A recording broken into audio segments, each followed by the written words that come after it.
इन नफाज को मुमकिन बना। अल्लाह से दस्त दुआ है कि मुसलमानों में इत्तेफाक व इत्तेहाद का जज्बा नसीब फरमा और हमें हमारा खात्मा ईमान पे हो।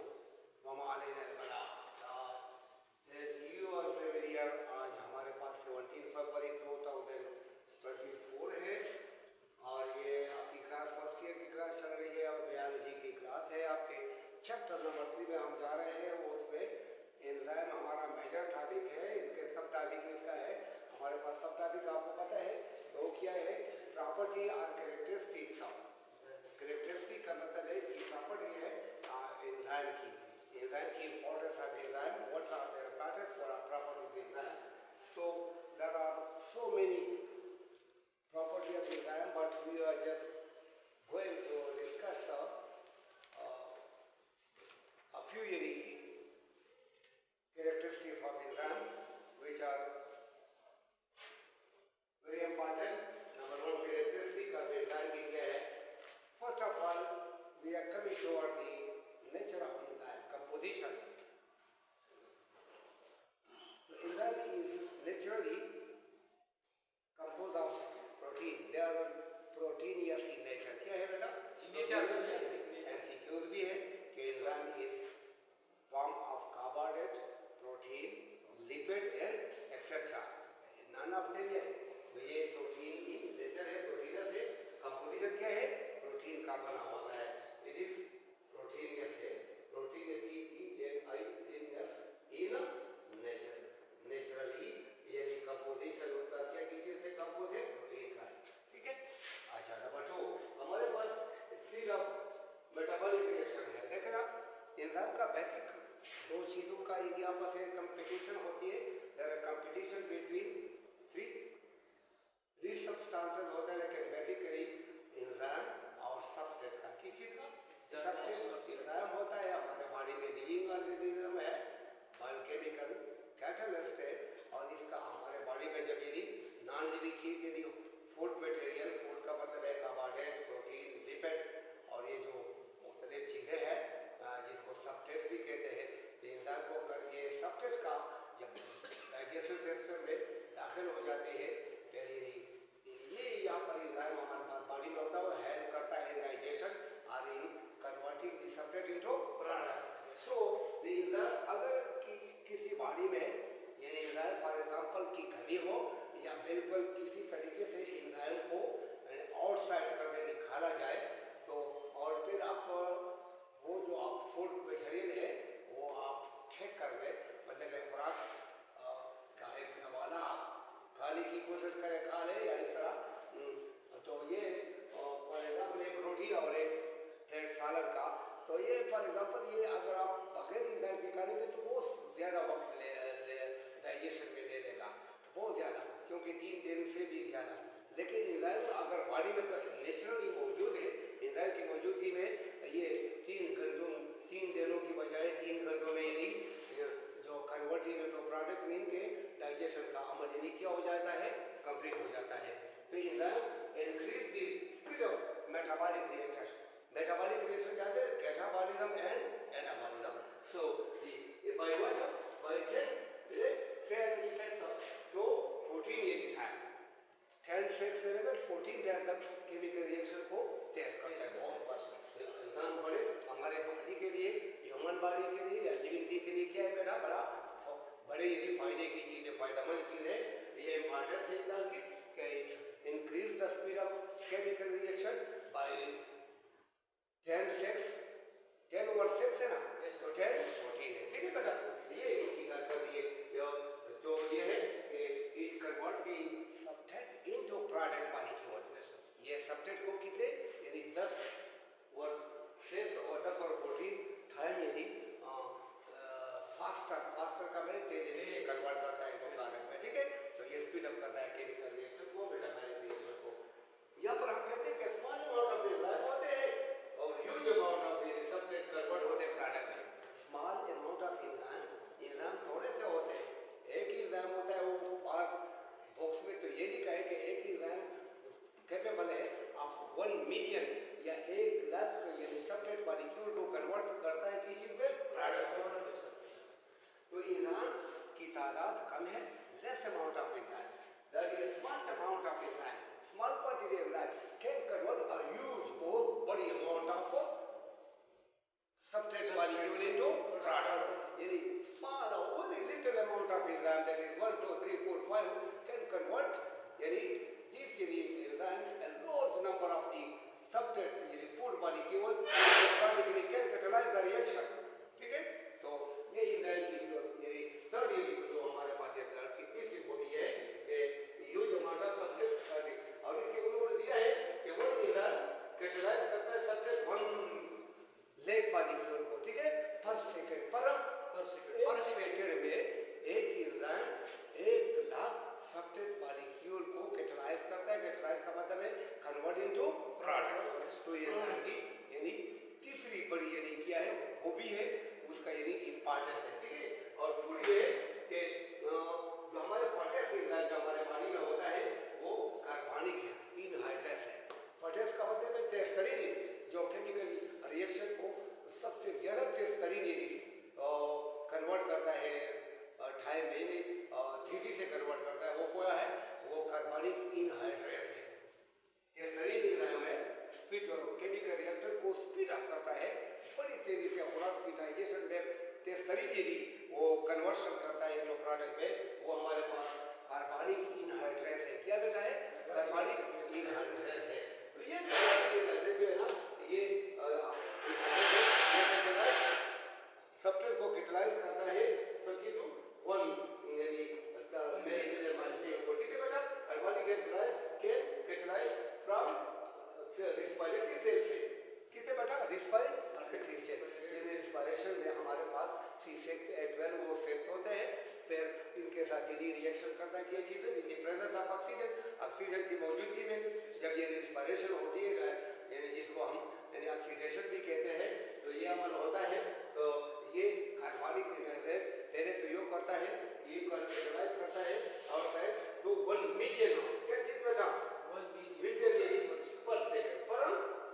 तो ये 1 मिलियन क्या चीज बात सबस्ट्रेट मॉलिक्यूल वो कन्वर्ट करता है पर प्रोडक्ट में ये जो क्या है। फिर इसके साथ ये चूंकि वो कार्बनिक एसिड कार्बनिक सल्फेट है, वो कार्बनिक एसिड है, फिर इसको यानी कार्बोनेट में कन्वर्ट करता है। वो तो फिर आप बता हो जाता है, उधर अपने खुद पढ़े सेकंड ईयर में पढ़ेंगे। तो एंजाइम की ये प्रॉपर्टी है कि स्मॉल अमाउंट बहुत थोड़े से एंजाइम बहुत बड़ी तादाद में यानी सबस्ट्रेट मॉलिक्यूल को प्रोडक्ट में कन्वर्ट करने के काबिल है, ठीक है बेटा। फर्स्ट ये कि हमारे पास स्ट्रक्चर जो है ना वो ग्लोबुलर है। क्या है, ग्लोबुलर है। तो ये ग्लोब स्ट्रक्चर है। ग्लोब का मतलब जिस तरह आपके कभी कभी ये नक्शा होता है ग्लोब का, इसी तरह ये गोल शेप होता है। तो ये इसकी फिर हमने पहले भी बताया था कि इसका फायदा क्या है ग्लोबुलर स्ट्रक्चर का, ठीक है। तो ग्लोबुलर स्ट्रक्चर अगर उसका डिस्ट्रॉय हो जाए तो एंजाइम की जो एक्टिव साइड है, जो असल कैटालिटिक साइड है, वो साइड भी इफेक्ट होते हैं। वो भी अगर सबस्ट्रेट के साथ बाइंड होता है या अटैच होता है तो वो इनको प्रोडक्ट में कन्वर्ट नहीं कर सकता, क्योंकि उसकी ग्लोबुलर जो बॉडी है, मेन बॉडी है, वो क्या होता है डिस्ट्रॉय होता है। तो ग्लोबुलर स्ट्रक्चर है। अगर आपको देंगे हमारे पास यदि चूंकि बाकी एंजाइम तो अक्सर ग्लोबुलर होते हैं और इसमें कुछ यदि फाइब्रस। अच्छा बिल्कुल दूसरा है कि ये इनके 2-3 टाइप है, primary, secondary, tertiary, quaternary structure है। तो उसका स्ट्रक्चर दिया इस तरह के टर्शियरी है, क्वाटरनरी है। तो ये डाल के मुख्तलिफ पहले यानी होता है प्राइमरी स्ट्रक्चर, इस तरह जो थ्रेड लाइन होता है। फिर ये थ्रेड लाइन क्या होता है, वो ऐसा यानी कन्वर्ट होता है किसी में हेलिकल स्ट्रक्चर बनता है। फिर यानी थर्ड में टर्शियरी में यानी राउंडेड यानी ग्लोबुलर सेट और फोर्थ में कंप्लीट हो जाता है, ठीक है। ये आप डिजाइन में आपने उसमें पढ़ा है, ठीक है। तो ये क्वाटरनरी स्ट्रक्चर। फोर्थ जो है ना कि एंजाइम जो है ना हाईली सेंसिटिव है। These are highly sensitive. These are just highly sensitive. ये बड़े हसास है। टेम्परेचर, pH, concentration of यानी मैंने एंजाइम concentration और concentration of the substrate, इसको जो एसेंशियल को मजीद भी मुतासर करता है, ठीक है। क्योंकि अगर टेम्परेचर 40 से अबाव हो या 45 से अबाव हो तो एंजाइम की जो मोलेकुलर स्ट्रक्चर है वो डिस्ट्रॉयड हो जाता है और इस तरह एंजाइम नॉन फंक्शनल हो जाता है। उसकी जो कैटालिटिक एक्टिविटी वो पूरी तरह मुतासर हो जाती है, उसके एक्टिव साइड है ना वो तितर बेतर हो जाते हैं। इसी तरह वो सब्सट्रेट को कन्वर्ट नहीं कर सकता किसी में प्रोडक्ट में। तो ये है ये जो भी है कि हाईली सेंसिटिव है, इसके पीएच पीएच का मतलब है कि हमारे पास एंजाइम की एक स्केल है जिसको पीएच स्केल कहते हैं। क्या कहते हैं? PH scale. तो इसमें 1 से 14 डिग्री होती है, ये करता है 1 से 14 तक ये डिग्री दर्जेदार होता है, ठीक है बेटा। ये 1 2 3 4 5 6 7 8 9 10 11 12 13 ये 14 है।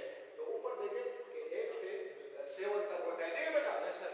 1 से 7 और फिर नीचे होता है क्या है 14 तक है। तो ऊपर वाले जो होता है 1 से, तो ये एसिडिक मीडिया होता है। क्या होता है? एसिडिक मीडिया होता है। और ये दूसरा क्या है नीचे वाला? बेसिक मीडिया, अल्कलाइन जिसको कहते हैं। क्या कहते हैं? बेसिक मीडिया अल्कलाइन मीडिया है। और ये हमारे पास न्यूट्रल मीडिया है। तो यहाँ कितनी यदि पीएच को डिटेल में पढ़ा चुका हो कि पीएच क्या चीज है और परविजन आयन कंसंट्रेशन एंजाइम बहुत ऐसे एंजाइम है which can catalyze the chemical reaction very fast and in presence of बाद होते हैं एसिडिक मीडिया के। बाद एंजाइम में अल्कलाइन मीडिया में क्या होता है उनके पीएच बेस्ट होती है। बेस्ट पीएच जिसको यानी नॉर्मल पीएच भी कहते हैं और जिसको न्यूट्रल या जिसको हम कहते हैं कि बाद एंजाइम जो है ना अपने केमिकल रिएक्शन को एसिडिक में, बाद अल्कलाइन में और बाद जो होते हैं हमारे न्यूट्रल मीडिया में। तो जो न्यूट्रल मीडिया यानी जो अल्कलाइन मीडिया के वो अल्कलाइन में यानी द बेस्ट पीएच होता है, मतलब है कि काम करता है, कन्वर्ट करता है प्रोडक्ट को। और बात ऐसे है कि एसिडिक मीडिया के वो तो आप पढ़ चुके हैं, डिटेल में मैंने बताया है कौन से है, ठीक है। माइलेज है, कैटेलेज जो है ना वो न्यूट्रल मीडिया का है, जिनका यदि 8 होता है या 7.5 यानी पीएच होता है 7.5 है। तो ये भी डिटेल में पढ़ चुके हैं कि ये मुतासिर कर सकता है। फिर स्पेसिफिक है एंजाइम की स्पेसिफिसिटी अब एंजाइम स्पेसिफिक है। क्या बेटा है? स्पेसिफिक है ना। विद किस लिहाज से? With substrate molecule. मेन इसका मतलब है कि हमारे पास सब्सट्रेट बहुत सारे हैं, कार्बोहाइड्रेट, प्रोटीन, लिपिड है, लेकिन एंजाइम भी बहुत सारे हैं।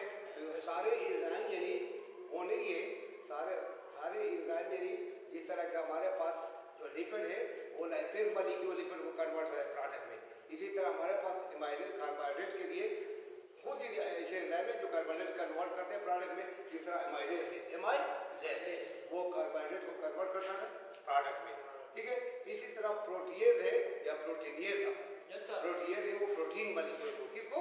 जिस तरह पेप्सिन है, पेप्सिन किसको कन्वर्ट करता है? हमारे यानी जो स्टमक में होता है वो प्रोटीन मॉलिक्यूल यानी प्रोटीन जो गोश्त है या मछली का गोश्त है, ये इस तरह बकरी की का गोश्त है या जो एग्स होते हैं अंडे, तो उसको कन्वर्ट करता है किसी में इसकी डाइजेशन करता है। तो मतलब है कि ये इसकी ये स्पेसिफिसिटी महसूसियत है, ये खास होते हैं। ये नहीं है कि हारे के फूड को कन्वर्ट करना इनको प्रोडक्ट ये, ठीक है। कार्बोहाइड्रेट वाले कार्बोहाइड्रेट को कन्वर्ट करते हैं, प्रोटीन वाले एंजाइम प्रोटीन को, और इसी तरह लिपिड वाले लिपिड, और इस तरह विटामिन, ठीक है बेटा। हाँ दैट इज। तो ये स्पेसिफिक है in nature with respect to the substrate molecule. लेकिन इसके बारे में 2 थ्योरी है। फिर इट इज वो आपने थ्योरी पढ़ी है, फिट थ्योरी है, और लाकिन की मॉडल है उसमें थोड़ा सा वो है, ठीक है। दूसरा है role both in vivo and vitro. इंसान का 2 यानी फंक्शन है, विवो में भी और वाइट्रो में। विवो किसको कहते हैं? लिविंग सेल में एंजाइम वो इफेक्ट जो है लिविंग सेल में एंजाइम हमारे बॉडी में जो एंजाइम करता है केमिकल रिएक्शन, मेटाबॉलिक रिएक्शन को स्पीड अप करता है ना। केमिकल रिएक्शन कहाँ होता है? लिविंग ऑर्गेनिज्म होता है। लेकिन वो कहते हैं कि लिविंग में भी होता है, लेकिन vitro in outside in laboratory में भी होता है। लेबोरेटरी में वहाँ पर हम फॉर एग्जाम्पल जो कॉलोनी के प्रेजेंट है ठीक है। क्लोनिंग का नाम तो सुना है, जिसमें प्लांट्स या एनिमल को ये वो क्या करते हैं, ग्रोथ की यदि एक्सेप्ट रिप्रोडक्शन होता है, तो उस अमल में भी लेबोरेटरी में जो बहुत सारी चीज़ें हम यदि अंडर रिपोर्ट होते हैं इंजीनियरिंग में, तो ये आउटसाइड लेबोरेटरी में भी यूज होते हैं। कौन से एग्जाम, तो लेबोरेटरी नॉन लिविंग में वो तो नॉन लिविंग होता है लेबोरेटरी, और लिविंग बॉडी के अंदर भी ये क्या है, रोल अदा करते हैं, both play part role both in the living body and outside the body, mean के भी इन लेबोरेटरी, ठीक है।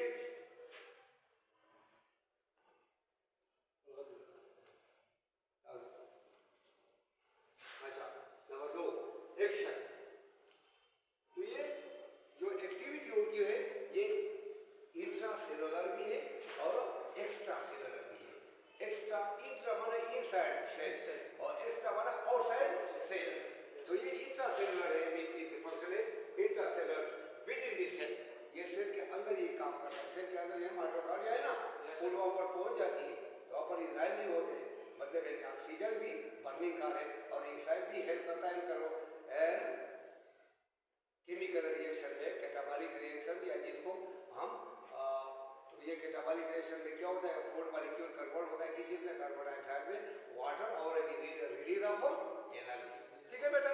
तो ये क्या होता है कि इंट्रासेलुलर भी है, विद इन सेल है, आउटसाइड सेल है। जिस तरह का हमारे पास एक डाइजेस्टिव एंजाइम है गट में, क्या होता है गट में जो डाइजेशन का प्रोसेस को तेज करता है, ठीक है बेटा।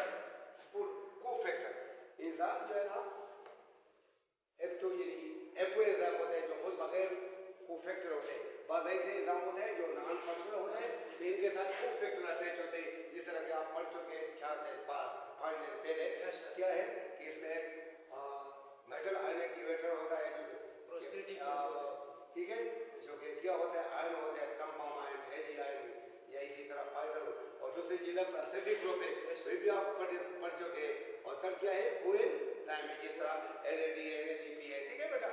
हाँ, तो ये कोफैक्टर भी एंजाइम होते हैं, लेकिन एपो एंजाइम और फिर इसके साथ कोई एक ही या मेटल आयन एक्टिवेटर अटैच होता है, या दूसरा कौन सी चीज़ होता है एपो एंजाइम प्योर एंजाइम के साथ, या प्रोस्टेटिक ग्रुप अटैच होता है, या इसके साथ अब कोएंजाइम अटैच होता है, ठीक है।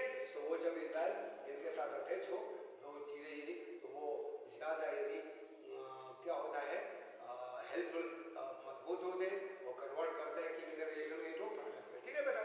अब दूसरी कौन सी चीज़ है कि एंजाइम लोअर डाउन या डिक्रीज दी एक्टिवेशन एनर्जी किसी सब्सट्रेट में बहुत ज़्यादा होती है, लेकिन जब एंजाइम यदि हमला करते हैं तो इससे एनर्जी रिलीज होती है ना, एनर्जी का रिलीज होना तो सब्सट्रेट का जो एनर्जी है उसमें क्या होता है कम हो जाती है ना, वो रिलीज करता है, तो इसकी वजह से डिक्रीज दी एक्टिवेशन एनर्जी। कौन सी energy? Activation energy is required to start the reaction और to speed up the chemical reaction can not, लेकिन जब केमिकल को रिएक्शन को स्पीड अप करता है and can not B reactive and can not be used. बिस्मिल्लाहिर्रहमानिर्रहीम, ये है हमारे पास ये तरकीब है, इनके जो पार्टस है वैसे में तो जी पार्टी ने भी ज़्यादा पार्टर है that is speed up the chemical reaction, लेकिन can not be used at the end, ये खुद यूज नहीं होता है दोबारा। ये जब केमिकल रिएक्शन को कन्वर्ट कर रहा है प्रोडक्ट में, तो प्रोडक्ट का के साथ एक प्रोडक्ट बना लेता है, दूसरी तरफ ये खुद सेपरेट होता है, अलग हो जाता है, और दोबारा ये नेक्स्ट केमिकल रिएक्शन के लिए आपको रेडी करता है, तैयार कर देता है। तो ये मरता नहीं है, कम नहीं होता, अगर उसमें कोई कमी पेशी मास कैन नॉट बी यानी या मास कैन नॉट बी क्रिएटेड और नॉट डिस्ट्रॉयड एनर्जी जो है ना केमिकल एनर्जी, तो ये है कि